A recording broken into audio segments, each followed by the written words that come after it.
Perfect. We're good to go then. All right. Well, hello everyone and welcome to this Opioid Prescribers Series webinar titled Adopting Guidelines for Opioid Prescribing in Primary Care. My name is Scott Gatsky, State Coordinator with the Great Lakes Addiction Technology Transfer Center. I will be serving as moderator, and I'm joined by my colleague Veronica Wang, who is producing today's webinar. Audio for the webinar will be broadcast through your computer speakers. There is no call-in number. So if you have questions for our presenter, you may type them at any time in the chat box, and we will have a Q&A following the presentation. For those of you not familiar with the Great Lakes ATTC, we are based at the University of Wisconsin-Madison and are one of 10 regional and 6 international ATTC centers funded by SAMHSA. Our mission is to support the substance use disorder treatment and recovery services workforce through technical assistance and training. Our Great Lakes office serves the states of Illinois, Indiana, Michigan, Minnesota, Ohio, and Wisconsin. So please contact us anytime if we can be of assistance. Today's webinar is the first in a 3-part series on opioid prescribers. It will be recorded and made available along with the PowerPoint slides at our Great Lakes ATTC website, which is attcnetwork.org/Great Lakes. Well, it's my pleasure to introduce today's presenter. Dr. Randy Brown is an associate professor at the University of Wisconsin School of Medicine and Public Health and board certified in family medicine and in addiction medicine.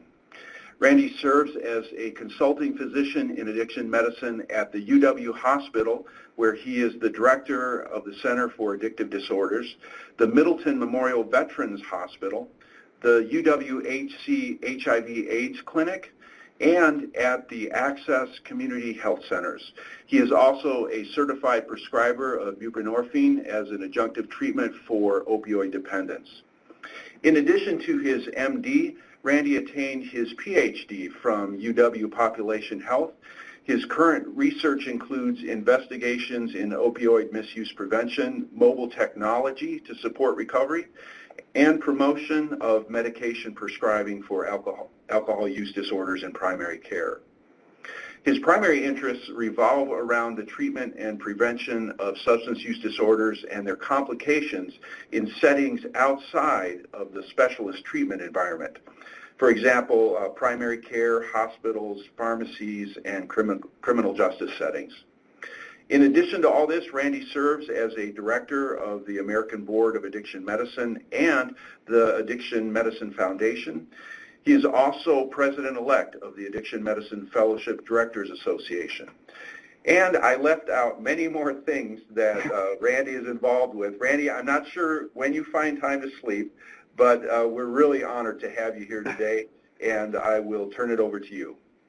Great. Thanks a lot, Scott. Appreciate it. And thanks for having me today to talk about our recently completed implementation research effort around enhancing opioid prescribing and monitoring practices in a network of primary care clinics.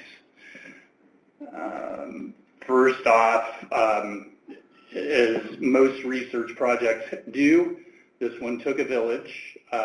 We were funded by a R34 grant from the National Institute on Drug Abuse, collaborated closely with primary care clinics in the UW Health system, and really need to thank our advisors on the project. We brought together experts in pain medicine as well as addiction medicine, prominent folks in primary care, as well as policy and implementation science. And I have no financial conflicts to declare today. So I'd like to start with a really quick poll just to see where people are with this these days by way of prescribing opioids for chronic pain. And I'd like folks to indicate the extent to which they agree or disagree with this statement. There are data from appropriately designed prospective studies with patient-oriented outcomes, like pain relief or function, for example, And those data indicate that opioids are effective as part of the management of chronic non-cancer pain. We'll give you a minute or two to sort of consider that.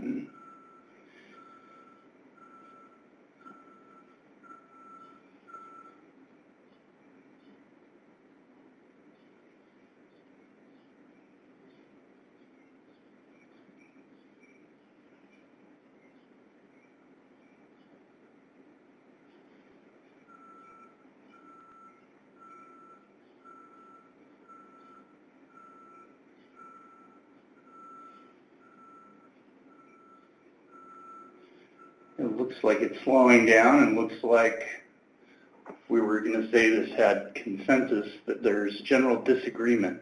The data told us opioids are effective. So yeah, next poll, we got one more quick one. So the flip side of that, indicate the extent to which you agree or disagree with the statement that we have data from well-designed studies indicating that opioids are ineffective as part of management of chronic pain.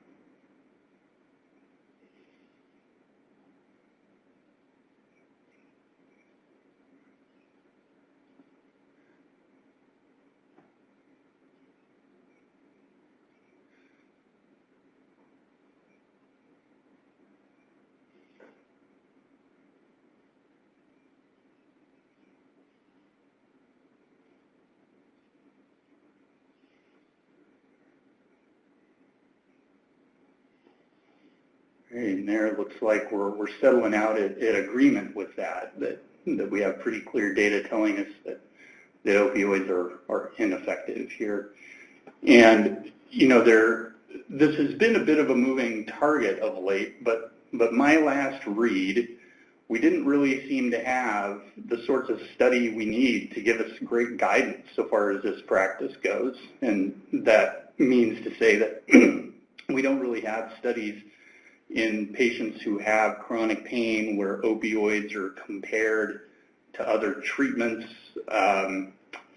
where there's an adequate period of monitoring to tell us how that really flushes out for all comers by way of improvement in function in particular. So can we bring the slides back? So, you know, in some sense, when it comes to opioids and chronic pain, we're still operating within a landscape of imperfect evidence.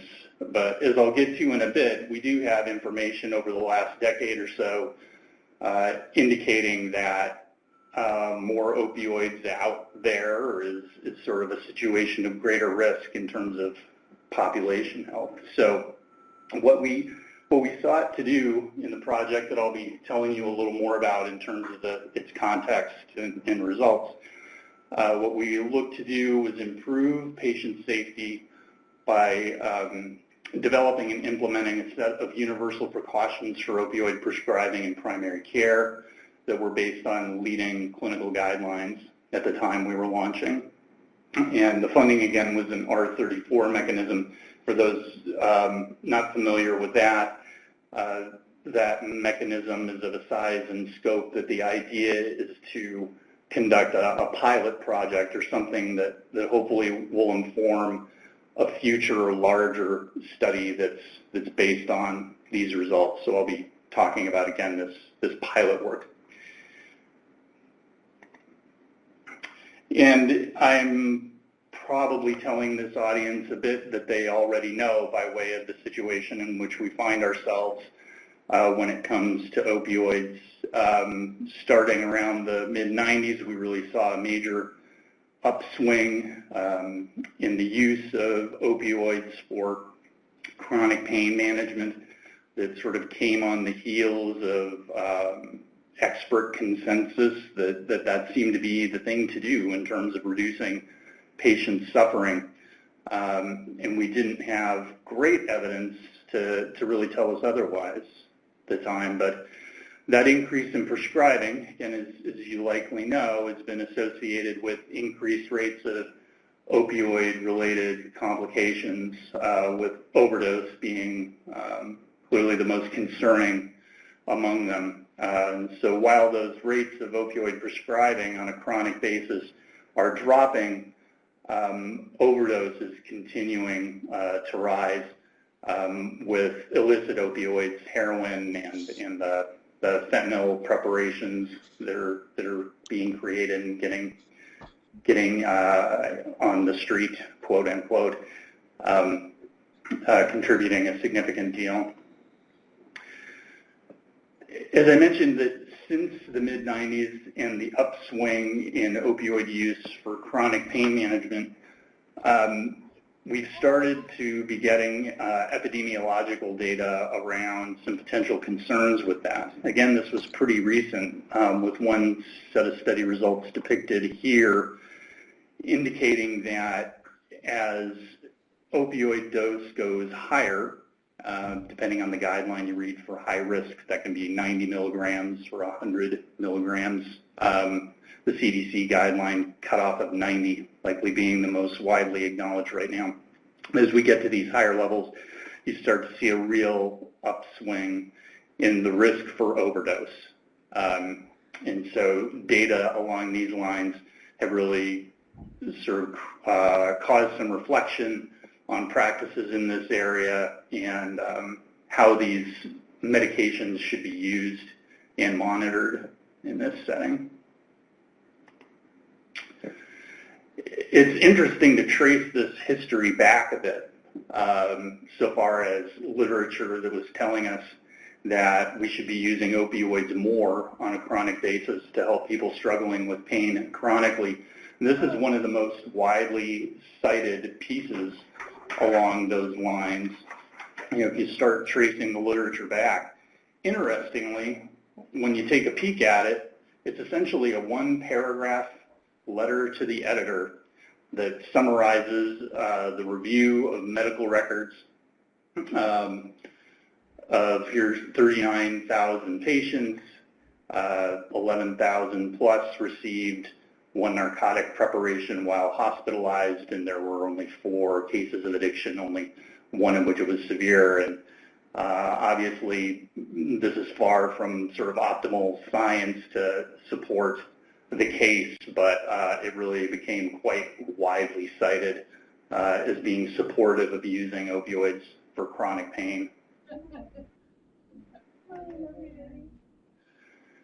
So with knowledge around that risk, there got to be more attention paid to guidelines around opioid prescribing and if it was to be done, how it was to be monitored. And as we were preparing to launch these guidelines, first authored by Dr. Roger Chow at Oregon Health Sciences University, was one of the most widely cited, and was also a set of guidelines that informed the more recent CDC guidelines published in 2016, incidentally also first authored by Dr. Chow.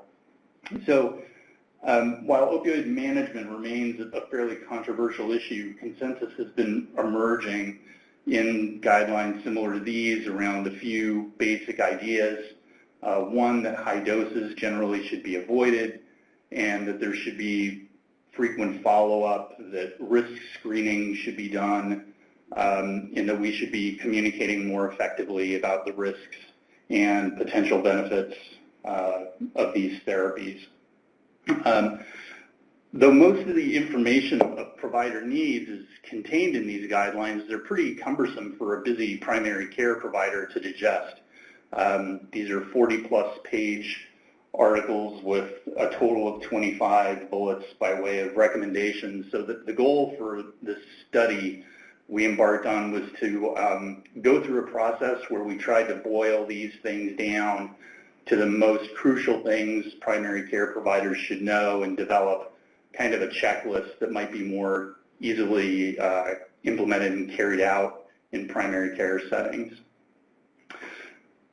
So the way we started was we recruited 3 of the authors of these consensus expert guidelines around opioid prescribing and monitoring, brought into that work group some local leaders in primary care, leaders in the area of implementation research and systems engineering to help us out with plans around, for example, assessing clinic workflows and working our recommendations into those settings, and then also expert in addiction and drug policy.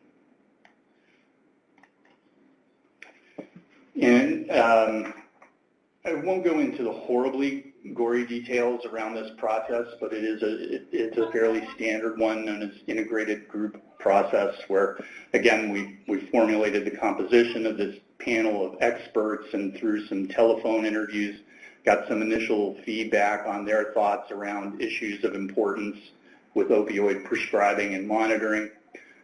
We then brought them together, it was about 5 years ago, on about the coldest November day I have ever experienced in Wisconsin. So I was very apologetic to our experts that had come out from the much warmer West Coast to help us out with this. We discussed sort of case scenarios to help inform implementation strategy and aspects of the checklist. Tried to come to consensus around areas of disagreement, and then come back to the group with our impression of their judgments and achieve agreement on that. And this is what that process ultimately landed on by way of the tool that we were going to attempt to implement in primary care practices. So as you can see, we were able to boil down a list of 25 recommendations down to the 8 most important agreed upon performances that included the signing of treatment agreements, checking a prescription drug monitoring program, engaging in screening processes around opioid-related risk,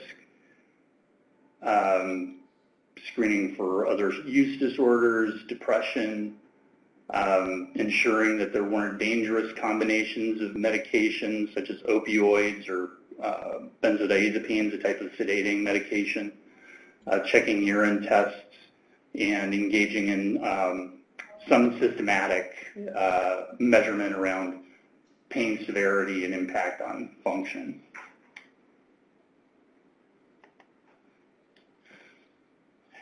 And the way we went about trying to help clinics implement this is a model that sprung out of research on the NIATEX model, a QI model that's been widely adopted in the addiction treatment industry. And based on its success in addiction treatment, we thought it showed promise for opioid prescribing in primary care, but we had to engage in some translation and adaptation to apply it to this new setting. One of the things that came out of investigation into this QI NIATEX model was that one of the most effective things, one of the most cost-effective ways to disseminate evidence-based treatment provision was peer coaching. And so we figured that a peer coaching piece to this implementation model was an important part of what we were going to do. So again, after developing the implementation guide and our checklist, we trained and deployed physician peer coaches to help with this implementation strategy. And those coaches for this smaller study included myself. So again, I'm trained in family medicine as well as addiction medicine, and I've worked mainly in primary care settings for most of my career. And Alexandra Zgierska, whose name you saw on the introductory slides, and is also family medicine and addiction medicine certified. And we work with clinics to develop understandings of their workflow through interviews, flow charting, help them develop plan, do, study, act, change cycles to tackle specific pieces of the checklist, and followed them with monthly contact to see how those things were going.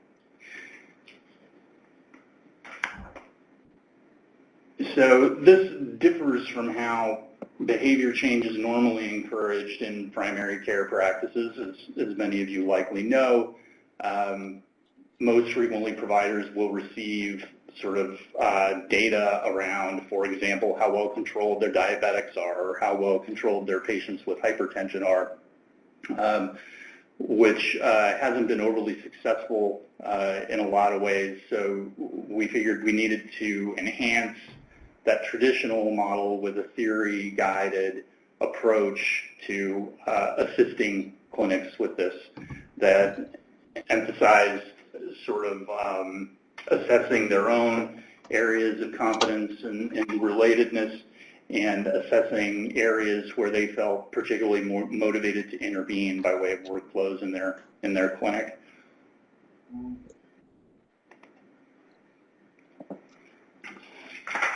So again, we started by spending a couple hours at the clinic, our program manager, sort of going over a particular aspect of this issue, so refill requests, how those are handled, and how their appropriateness is assessed, how patients are monitored in that context, and compared patient charts to the checklist, and encouraged offices for patients that were in a risk category, such as high-dose opioid prescribing or who also had a benzodiazepine prescription, encouraged follow-up visits to move that forward and reduce current risk levels.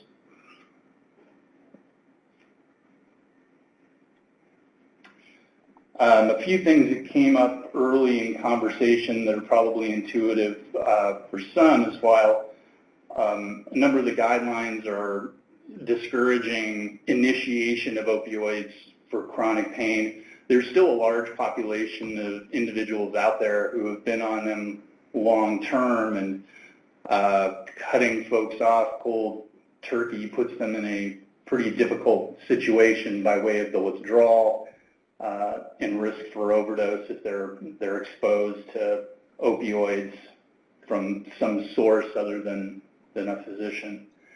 So, well, more judicious initiation of new prescriptions is certainly a goal most everyone in the medical community shares. The idea is to start building a system.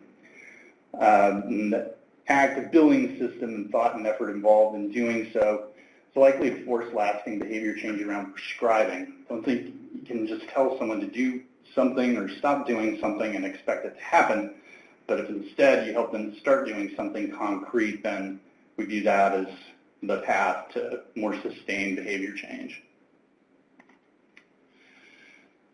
So by way of the methods for the studies that unfolded and we went into clinics with our checklist was we had 4 clinics where we intervened. We compared after observation to 4 controls clinic. 4 control clinics, the clinics were matched. So they'd be roughly comparable in terms of a number of characteristics, including the number of patients seen in a typical year, opioid prescribing patterns, percent of patients that are in higher risk categories, and things along those lines. And we had a team that visited clinics over the 6-month intervention period. We had 3 monthly site visits and 3 telephone and video conferences, and the implementation or the systems consultation team, again, included a peer physician coach and sort of an implementation science expert, and then our program manager who facilitated a number of the sessions as well. We collected information from the electronic medical record around some important monitoring issues here, urine drug testing, is behavioral health screening being done, our pain management agreements signed, and I'll be showing you some of those outcomes in a little more detail. We also conducted interviews with providers themselves, focus groups, and notes were also taken in those data examined during the course of our actual clinic visits. So we approached 7 clinics and 3 declined to participate. Primary care folks are busy, and that was 2 of the clinic reasons for not wanting to participate. And another, there was some turnover in clinic leadership that made it fairly difficult. The baseline rate so far as long-term opioid therapy, meaning at least 3 consecutive months of opioids, were comparable statistically in the control clinics and the intervention clinics. We had each clinic designate sort of their own change team. So in addition to sort of the research change team, we asked clinic to sort of identify their own staff members who champion the effort. At least one prescriber needed to be on that change team, and then beyond that, there was a fair mix by way of participation. MAs were fairly frequently leading the charge with a lot of this, being involved pretty extensively in refill requests and shepherding those through process. Front desk staff participated actively, and nursing was quite involved as well. We had very good rates of participation. All clinics completed the scheduled activities, and attendance at meetings over the course of the 6-month intervention was 83%. And after 6 months of intervention, these were some of the initial results we saw in this pilot. And what you're seeing here in the column at the far left, you can see that we're looking at the rate of change over 6 months in the control clinics, the rate of change, intervention, and then the difference between those two rates of change. And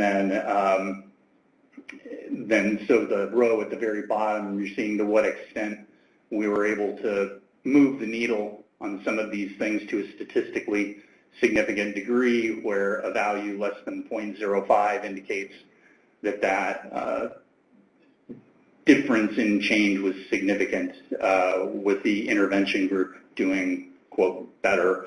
So we were able to see some change in terms of how frequently mental health screening was done in the third column there.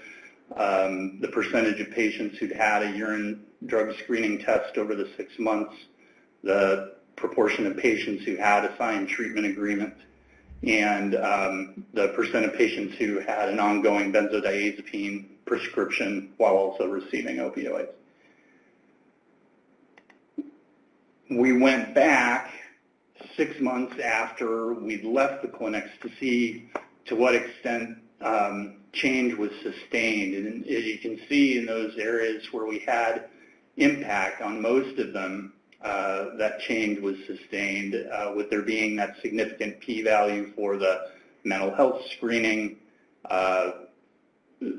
sort of dissipated for the urine drug testing, though. We started to see change with average morphine daily dose, and that's that MEDD, and the percentage of patients who were in the high-risk category so far as their daily opioid dose.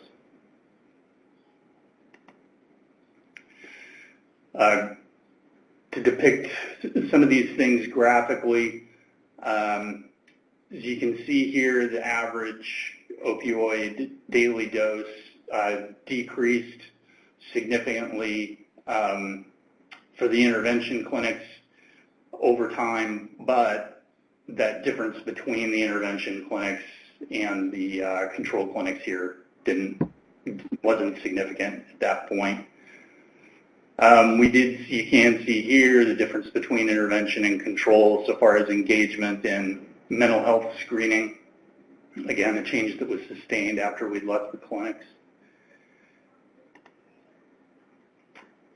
And the difference, again, so far as the proportion of patients who have a current signed treatment agreement.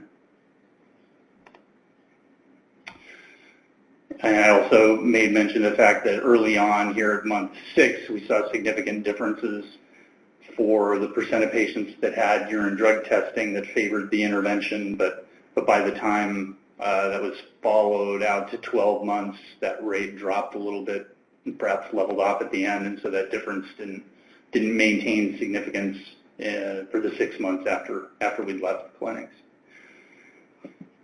So far as qualitative results or feedback that was given to us, again, we had a team coaching model. with a change team in the clinics. We initially had planned doing a 4-hour half day for the workflow assessment and really launching the project effectively, but it became pretty clear that we kind of needed to catch people during off time and not ask them to forego patient care. So the lunch hour was when we were able to get folks together and get those high attendance rates that we did.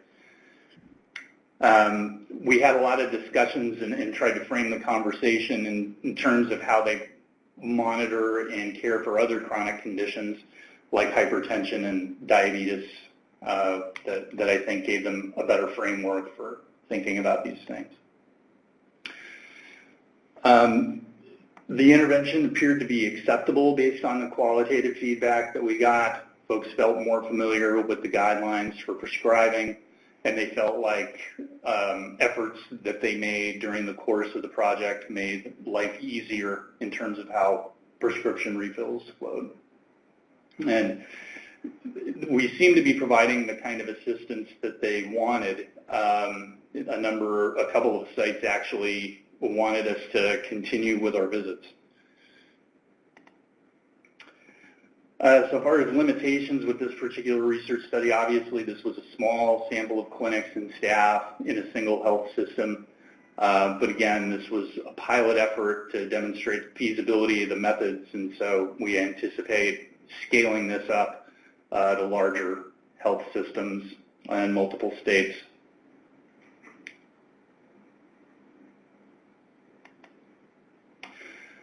If you'd like a bit more detail around the study protocol itself, this was the paper we published on it for that's a description of the protocol in implementation science. You can see that information here, and if requests come out, if people have difficulty accessing it, I can make sure to get it to ATTC to get out to the group.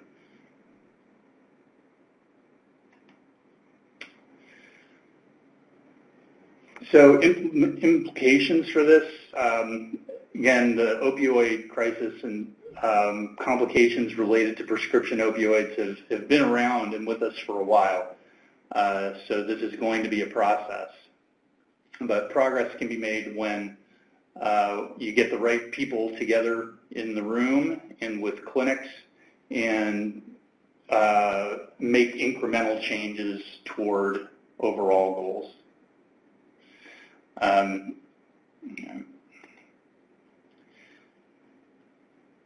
So thanks, and now we can take questions.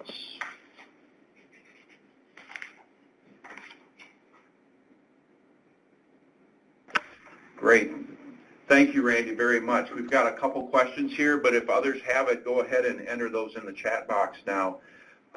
Randy, the first question was why did you choose the Dyer tool over the ORT or SOARP? Right. So the Dyer was actually, so in the midst of this study, as we were launching, UW Health was sort of putting out their own initiatives around opioid prescribing and monitoring. And we didn't find them at odds with the national guidelines, but just given the things we were measuring, we wanted to account for the guidelines that were being handed down to the clinics where we were intervening. And the Dyer was specifically mentioned in those local guidelines, and that's why we made that particular choice. Okay. Another question is, were incentives provided to maintain that strong attendance rate? Oh, great question. Yes. Bagels. When we visited clinics, were a big hit. And we also provided participants with continuing education credits free of charge. So those were the two big things. Great. Thank you. Again, anyone else, if you have questions, please enter those now. Randy, we did have someone ask if you would share that article with the Great Lakes office, and then we can get that posted or sent out. Yep, I will do that right away when we finish up. Okay, excellent. Anyone else?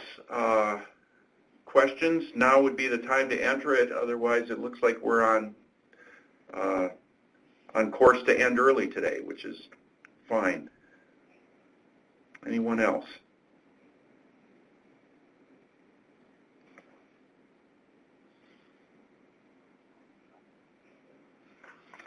Great. Any closing comments on your part, Randy? No, actually, Dr. Quanbeck, who I co-led this project with, just got feedback on another NIH submission to follow up on this. We just received sort of that score last week, and that looked really favorable and looks like we'll be able to move forward with this work. For anyone that's familiar with that scoring, it was a 16, which placed it in the 3rd percentile, so that's really good, especially for an initial submission, so we'll look forward to following up on this. Oh, that's excellent. Very good. All right. Well, last call for questions. Anyone else have a question for Dr. Brown? I see Louise is typing, so we'll give her a minute there.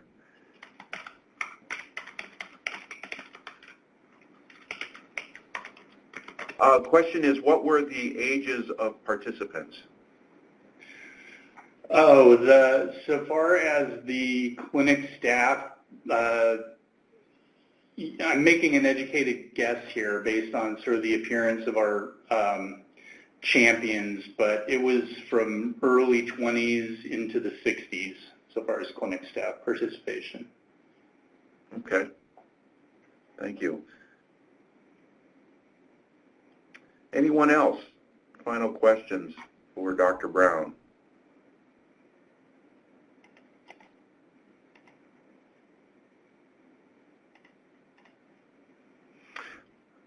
All right. Well, Dr. Brown, I really want to thank you for your excellent presentation today. I wish to thank as well Veronica Wang for her production support.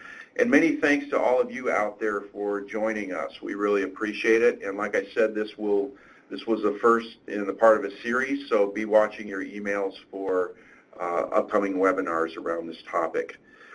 Thanks again, and this concludes today's webinar. All right. Thank you.